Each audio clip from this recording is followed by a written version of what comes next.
Let T be a linear operator. Okay, on a vector space V, a subspace W of V is said to be invariant under T if T of W contained in W. Okay, so apply T on every element of W, and then it also contained in W. Okay, that subspace W is said to be invariant subspace. Okay, just invariant. Apply হচ্ছে W এর উপর T প্রত্যেক এলিমেন্টের উপর, সেটা আবার W এর মধ্যে কন্টেইন করে যাচ্ছে, এই কারণে একে ইনভ্যারিয়েন্ট সাবস্পেস বলা হচ্ছে।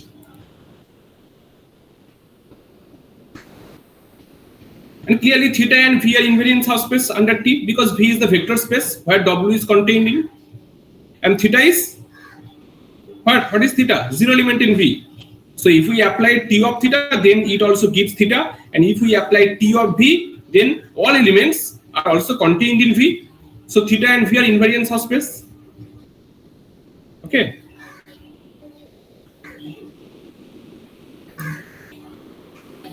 Let lambda be an eigenvalue of T. Then the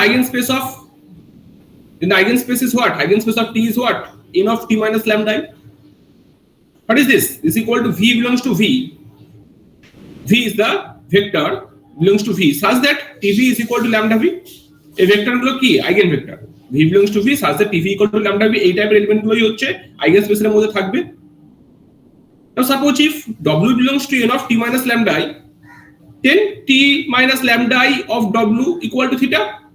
Okay, T minus lambda I W equal to theta. That means TW equal to lambda W. So T minus lambda I of TW. Now we applied T minus lambda I operator on TW. Just see T minus lambda I. What is TW? TW means lambda W. Just plugging lambda W instead of TW. And this equal to lambda is a scalar quantity, so it here lambda into T minus lambda I of W. Okay, what is this? This equal to theta. So lambda into theta, and this equal to theta. Okay, so TW also belongs to N of T minus lambda I.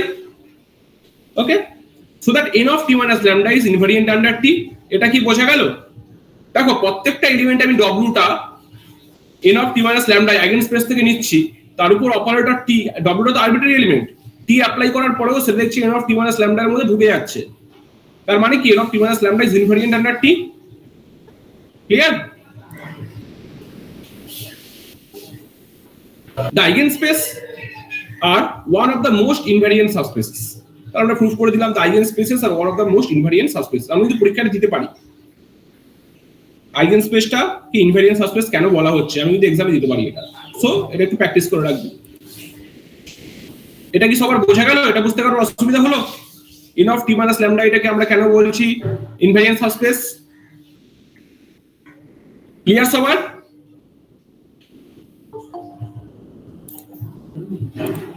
সবার clear তো নাকি? ওকে, tricyclic subspace. Let T be a linear operator on a vector space V, and theta not equal to V belongs to V. একটা element V নিচ্ছি যেটা zero এলিমেন্টের সঙ্গে equal নয় V এর মধ্যে থেকে, then W is equal to V TV T square V dot dot dot is a subspace of V.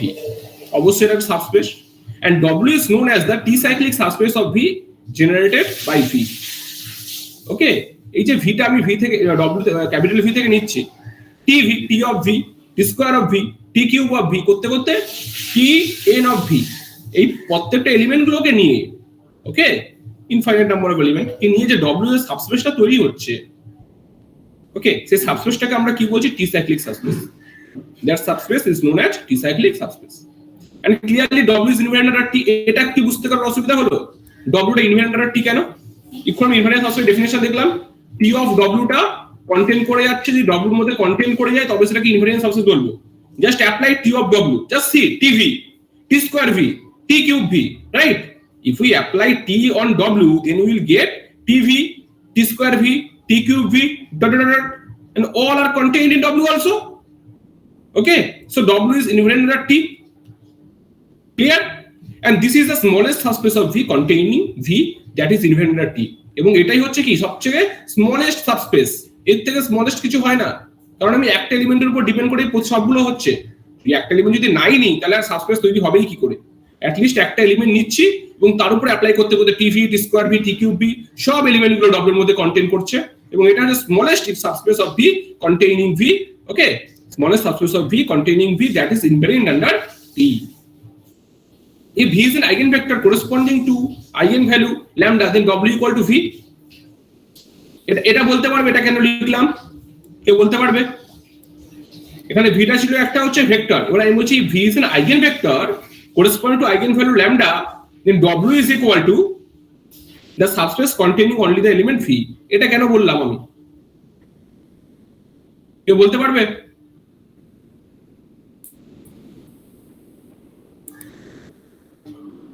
পারবে কেউ বলতে? ভিটা আইগেনভেক্টর হলে শুধু ডব্লিউ এর মধ্যে শুধু ভিটাই কেন থাকবে, আর কিছু থাকবে না কেন? কে পারবে?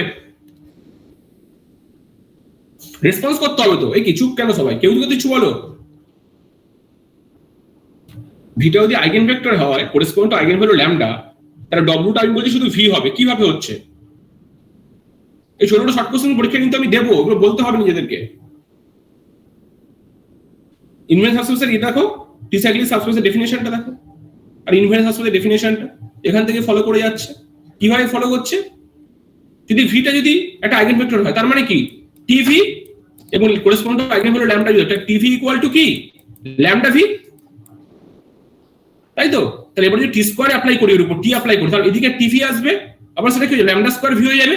তার মানে কি সব V lambda square V lambda cube V, তার মানে সবকিছু ভির উপর ডিপেন্ডেন্ট। তার সঙ্গে একটা করে স্কেলার মাল্টিপ্লাই হচ্ছে lambda V lambda square lambda cube, তার মানে ভির উপর ডিপেন্ডেন্ট। তার মানে সাবস্পেসটা শুধু কি হয়ে যাবে? ভি হয়ে যাবে। বোঝা গেল কি কিছু? মাথায় ঢুকলো কিছু?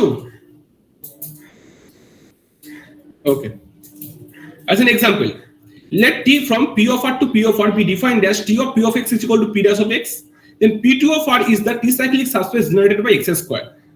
কি করে হচ্ছে? that T of P of X equal to P dash of X. তাহলে দেখো T of X square যদি অ্যাপ্লাই করি, T of X square মানে কি 2x, T of X square যদি বসাই এখানে ডেরিভেটিভ অফ X square মানে 2x, আবার T of 2x মানে কত 2, T of 2x মানে কত ddx of 2x মানে 2, তার মানে কি 2x x স্কয়ার। এটা কার বেসিস? P2 of R এর basis. So P2 of R is the t-cyclic subspace generated by x square, তার মানে কি x স্কয়ার এর উপর ডিপেন্ড করেই আমার P2 of R তৈরি হয়ে যাচ্ছে। সিমিলারলি x কিউব এর উপর ডিপেন্ড করেই আমার P3 of R তৈরি হবে, x টু দি পাওয়ার 4 এর উপর ডিপেন্ড করে আমার P3 of R তৈরি হবে। তার মানে বলতে পারো P3 of R is the t-cyclic subspace generated by x cube, P4R is the t-cyclic subspace generated by x to the power 4. Okay, clearly বোঝা গেল ব্যাপারগুলো নাকি? Next example, let P from R3 to R3 be defined as P of A B C equal to minus B plus C, A plus C, 3C. Then T cyclic subspace is generated by 1 0 0 is alpha beta 0 such that alpha beta belongs to R. একটা hints দিয়ে রেখেছি আমি কিভাবে হচ্ছে। Just T of 1 0 0 put করো, T of 1 0 0, A মানে 1, B equal to 0, C equal to 0, so minus B plus C মানে 0, A plus C মানে 1, 3C means 0, so 0 1 0, T square of 1 0 0 means T of 0 1 0, that means A for 0, B for 1, C for 0, just plugging here we will get minus 1 0 0. Now T cube of 1 0 0, it means T of minus 1 0 0, A means minus 1, B means 0, C means 0, তাহলে B means 0, C means 0, A means minus 1, C means 0, C means 0, so এখানে 0 minus 1 0, just see, just element গুলো কি পাচ্ছি 0 1 0, minus 1 0 0, 0 minus 1 0, তার মানে কি দেখো শেষ এলিমেন্টটা সবসময় 0, শেষ এলিমেন্টটা অলওয়েজ 0, শুধু চেঞ্জ হচ্ছে প্রথমটার ক্ষেত্রে হচ্ছে সেকেন্ড এলিমেন্টটা নন জিরো, প্রথম এলিমেন্টটা 0, তারপরেরটার ক্ষেত্রে সেকেন্ড এলিমেন্টটা 0, প্রথম এলিমেন্টটা নন জিরো, তারপরের ক্ষেত্রে -1টা নন জিরো এবং প্রথম এলিমেন্টটা 0। এটা কি বোঝা গেল? তার মানে কি শুধু আলফা বিটা লিখছি, 0টা এটা সবসময় 0 হচ্ছে লাস্ট এলিমেন্টটা, সো আলফা বিটা যেখানে আলফা বিটাটা বিলংস টু আর এর মধ্যে আছে। ঠিক আছে নাকি? বোঝা গেল নাকি? তার মানে tricyclic subspace generated by 1 0 0 এবং সেটা কি alpha beta 0 such that alpha beta belongs to R কি সবাই বুঝতে পারলে নাকি দেখো তুমি কি বুঝতে পারছো নাকি কমে যাচ্ছে কেন 21 জন হয়ে গেল কেন এখন না বুঝতে পারলে বলো আমাকে এগুলো পরীক্ষা কিন্তু দেবো আমি না পারলে সমস্যা হয়ে যাবে কনসেপ্টগুলো ক্লিয়ার করো next if W is a subspace of V invariant under T then we can define a linear operator TW from W to W where TW is the restriction operator T to W যদি W একটা subspace of V inventor T হয় then আমরা define করছি একটা linear operator TW যেটা W থেকে W তে defined where TW is the restriction operator T to W okay TW টাকে আমরা কি বলছি restriction operator T to W that's theory let T be a linear operator on a vector space V of dimension n and W be a subspace invariant under T okay then the characteristic polynomial TW divides the characteristic polynomial of T very very interesting theorem এগুলো কিন্তু ভালো করে practice করে রাখবে অফলাইনে পরীক্ষা হলে আমি অবশ্যই দেব আর অনলাইনে পরীক্ষা হলে আমি ভেবে দেখব কি দেব বা একটু চেঞ্জ করে দিতে পারি সো প্র্যাকটিস করে ভালো করে একটু ওকে T যদি একটা লিনিয়ার অপারেটর হয় মানে ভেক্টর স্পেস V তে এবং ডাইমেনশন হচ্ছে n এবং W টা হচ্ছে subspace invariant under T in the characteristic polynomial of TW divides the characteristic polynomial of T TW যে মানে রেস্ট্রিকশন অপারেটর করেসপন্ডিং যে ক্যারেক্টারিস্টিক পলিনোমিয়ালটা সেটা T এর ক্যারেক্টারিস্টিক পলিনোমিয়ালকে ডিভাইড করবে very very interesting property just see let dimension of W equal to K the W okay just letting that T dimension of W equal to K and যেহেতু ডাইমেনশনটা K তাহলে আমরা ধরে নিচ্ছি V1 V2 dot Vk B এর basis of W dimension K মানে বেসিসের মধ্যে element থাকবে K খানা B এর basis of W then it can be extended to a basis B equal to V1 V2 dot Vk Vk plus 1 dot Vn আমরা এটাকে extend করে দিচ্ছি আরো Vk plus 1 থেকে Vn খানা এলিমেন্টগুলোকে জুড়ে দিচ্ছি এক্সটেন্ড করে দিচ্ছি কেন জুড়তে পারলাম কেন ভিটা হচ্ছে আমার n ডাইমেনশনাল সাবস্পেস সরি ভিটা হচ্ছে n dimensional vector space so তার n খানা ভেক্টর n খানা বেসিসের মধ্যে n খানা ভেক্টর থাকবে তো এটাকে এক্সটেন্ড করে দিলাম বিটাকে আমরা সো উই হ্যাভ tv1 আমরা কিভাবে পাবো tv1 a11 v1 plus a21 v2 plus dot plus ak1 vk plus 0 into vk plus 1 plus করতে করতে 0 into vn ওকে দেখো tv1 থেকে tvk পর্যন্ত a vk এর পরে বাকি এলিমেন্টগুলোর কোএফিসিয়েন্ট অফ 0 হবে ওকে কারণ সেগুলো w হচ্ছে w টার বেসিস হচ্ছে এটা সো w এর বেসিস যেহেতু vk plus 1 থেকে vn টা নয় তার মানে তার করেসপন্ডিং হচ্ছে 0 থাকবে okay so and then tvk plus 1 is equal to এগুলো নন জিরো বা জিরো যা কিছু হতে পারে এর একটা কোএফিসিয়েন্ট এরকম লিখতে পারি এবং tvn টাকে আমরা এভাবে লিখতে পারি ভেরি ইজি লেখাতে কিছুই নেই এবার এটা কি ম্যাট্রিক্স অপারেটর নেই তোমরা শিখে গেছো আশা করি মনসুরদা বলে দিয়েছে এগুলো শিখিয়ে দিয়েছে এই যদি ম্যাট্রিক্স অফ t তাহলে কি হবে জাস্ট এরকম ভাবে নেব তা দেখো এরকম ভাবে নিলে তার দাঁড়াচ্ছে কি a11 a12 0 a22 দেখো এদিকে 0 সব এলিমেন্ট গুলো সো এই এর পার্টে এই যে এখানে যে পার্টটা পড়ে আছে তার করেসপন্ডিং ম্যাট্রিক্সটা হবে 0 matrix where a11 is equal to ai j k cross k a12 is what k cross n minus k matrix and 0 is n minus k cross k matrix with all entries 0 ওকে এটা কি বোঝা গেল দেখো এখান থেকে চলে আসছে এখান থেকে এটা দেখলে ভালো করে এটা এখান থেকে চলে আসছে and lastly a22 is the n minus k matrix এই যে এখানে পড়ে থাকছে n minus k এখানে এলিমেন্ট পড়ে এই যে v এই এখান থেকে ak plus 1 ak plus 1 ঠিক আছে এখান থেকে যে এলিমেন্ট গুলো পড়ে থাকছে সেটার জন্য corresponding to a22 okay a be the matrix of tw corresponding to basis v1 v2 dot vk is a11 okay তাহলে a11 টা v1 v2 করতে করতে vk এর করেসপন্ডিং ম্যাট্রিক্সটা tw রেসপেক্টে thus the characteristic polynomial of tw is what determinant of a22 minus xin minus k and the characteristic polynomial of t is তাহলে characteristic polynomial এটা কি হবে এর characteristic polynomial কি হবে এটার corresponding characteristic polynomial into এটার corresponding characteristic polynomial আর এটার corresponding characteristic polynomial 0 এর সঙ্গে এটা মাল্টিপ্লাই করলে কি 0 হয়ে যাবে সব সো শুধু এটার সঙ্গে পড়ে থাকবে সো দেখো সেটা লিখেছি determinant of a11 minus xik into determinant of a22 minus xik xin minus k এবং tw characteristic polynomial এটা দেখো তার t এর characteristic polynomial হচ্ছে এই দুটোর মাল্টিপ্লিকেশন আর tw characteristic polynomial অনলি এটা তার মানে কি tw characteristic polynomial t এর characteristic polynomial ডিভাইড করছে বোঝা গেল সবাই ভালো করে বাড়িতে গুলো প্র্যাকটিস করবে ঠিক আছে অফলাইনে পরীক্ষা করতে পারো নেক্সট নেক্সট থিওরিম দেখো, এই থিওরিমটার পরেই আমি হচ্ছে তোমাদের এই অ্যানাইলেটার টি অ্যানাইলেটার জাস্ট ডেফিনেশনের কয়েকটা থিওরিম লিখে দিয়েছি, ওগুলো তোমার যদি ইচ্ছা হয় পড়বে, না ইচ্ছা হলে কোনো পড়ার দরকার নেই, কারণ এগুলোর অ্যাপ্লিকেশন হচ্ছে rational form, Jordan canonical form হচ্ছে এগুলোর অ্যাপ্লিকেশন। সো এখান থেকে কোশ্চেন দেওয়ার কিছুই নেই, আর এখান থেকে এই যে থিওরিমের কোশ্চেন দেওয়া বিশাল বড় বড় থিওরিমের প্রুফ, এগুলো তোমার সিলেবাসে নেই, এগুলো অনার্সের ছেলেপেলেরা করে। ঠিক আছে, তোমরা জাস্ট থিওরিমগুলো স্টেটমেন্টগুলো যদি ইচ্ছা হয় পড়বে, না হলে পড়বে না, কোনো দরকার নেই।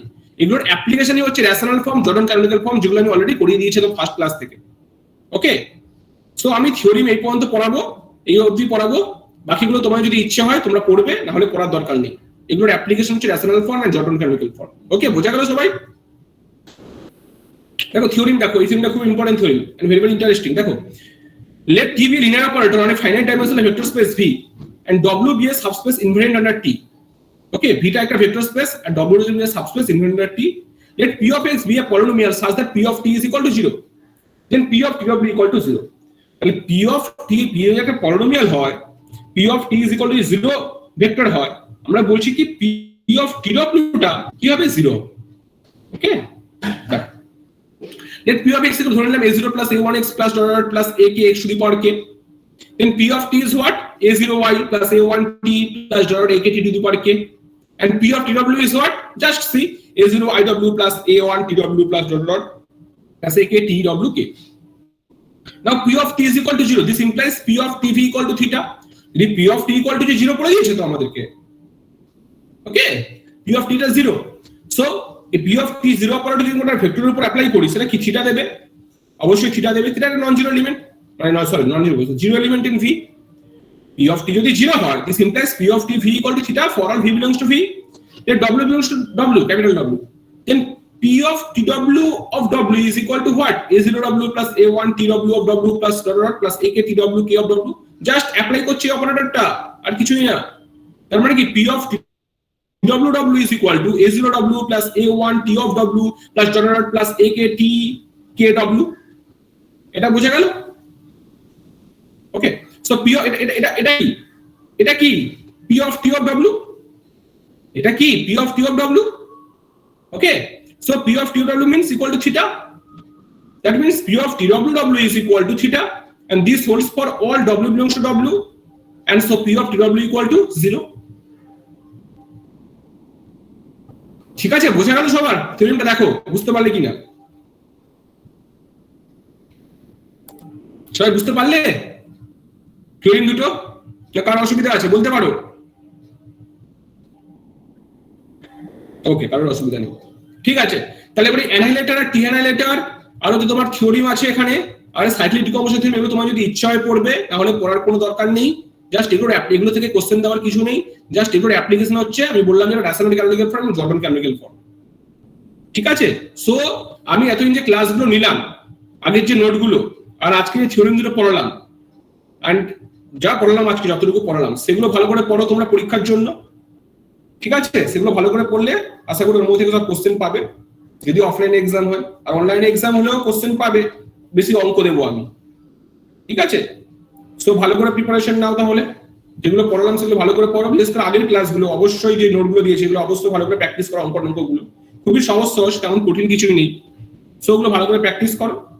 ঠিক আছে, আচ্ছা এই পর্যন্ত আমি ক্লাস নিলাম, কারোর জন্য অসুবিধা আছে কোনো জায়গা থেকে? পুজোর মধ্যে তো পড়াশোনা করেছো আশা করি, কোনো অসুবিধা আছে কারোর বলতে পারো?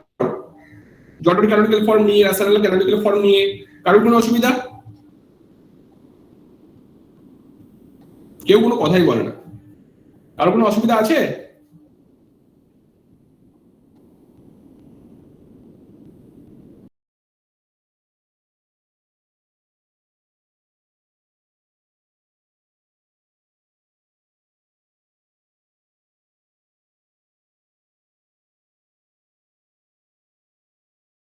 প্র্যাকটিস করো, এর মধ্যে থেকেই তোমরা আশা করি পরীক্ষায় পাবে। তো ভালো করে প্র্যাকটিস করো। ঠিক আছে, অঙ্ক কিন্তু আমি নোটের ভিতর থেকে দেবো না, বাইরে থেকে দেবো অঙ্ক। আর থিওরিম যদি দিতে হয়, থিওরিম গুলো নোটের মধ্যে ভালো করে প্র্যাকটিস করো, একটু ঘুরিয়ে দিতে পারি, সেটাতে করতে পারো। ঠিক আছে, ওকে, তাহলে এই পর্যন্ত থাকলো, আমি পাঠিয়ে দিচ্ছি নোট। এইটুকুই ছিল ক্লাস আজকে নেওয়া। ওকে, ঠিক আছে, বাই। Thank you sir.